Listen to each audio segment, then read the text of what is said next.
Hey there, and welcome back to the AFI Project Lab. As many of you may know, my name is Caitlin, and because fall is right around the corner, I figured it's time to start preparing my autumn line of products. To start the season off right, I'm going to show you all how to make some lovely lotion bars with an adorable pumpkin theme. Like this video if you're ready, and let's get started. In a heat-safe container, add all of the solid ingredients. You'll need shea butter and cocoa butter, both of which are solid at room temperature and provide lots of moisture to the skin. You'll also need coconut oil. And finally, some candelilla wax. Because these bars will need to be solid enough to hold their shape while using, the wax will keep them nice and firm. I'm using a double boiler to melt down all of my solid ingredients. Alternatively, you can microwave the container in 20 to 30 second intervals until everything is completely melted. Stir a bit to help it all liquefy evenly. Once all of the ingredients are melted down and well combined, like mine, you can remove the container from the heat. Candelilla wax has a relatively high melt point, around 170 degrees Fahrenheit, so be patient and ensure all of the little specks have liquefied. After it's all melted down, it's going to be a really pretty orange color like this. While the mixture is still hot, we're going to stir in some isopropyl myrcete and some vitamin E oil.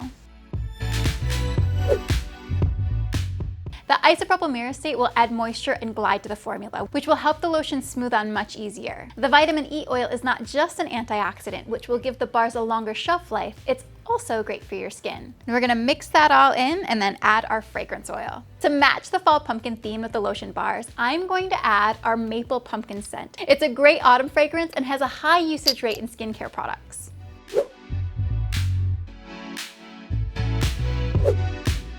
With that mixed in, I'm going to carefully pour the liquid into the silicone molds. Like I mentioned at the start, I'm using these adorable little pumpkin shaped molds, but if you don't have them, this recipe can use with any silicone mold or even push tubes. If you want to speed up the process, you can place them in the fridge, but it should only take a couple of hours for them to set at room temperature. Once the lotion bars have completely solidified, you can gently pop them out of the molds. I really love the shape of these little pumpkin bars. They really send the fall theme home and they smell amazing. To use this lotion bar, simply rub it between your hands or directly onto your skin. The heat from your body will melt a small amount of the bar, allowing you to apply it. Massage it in until it's absorbed. The isopropyl myrcete really helps to cut back any of the greasy residue. And you can now enjoy your batch of luxurious pumpkin lotion bars. They're perfect for keeping your skin moisturized and silky smooth as the weather gets cooler outside. Each bar weighs about 3.6 ounces and costs approximately $3 to make, meaning they can be sold wholesale $4 to $6 and retail $7 to $10, depending on where you source your ingredients and fragrance from. I hope you guys enjoyed following along with me in the lab today. If you want more videos like this one, be sure to support our channel by subscribing and turning on post notifications. I hope to see you all in the next one. Thank you so much for watching, and I'll see you later. Bye!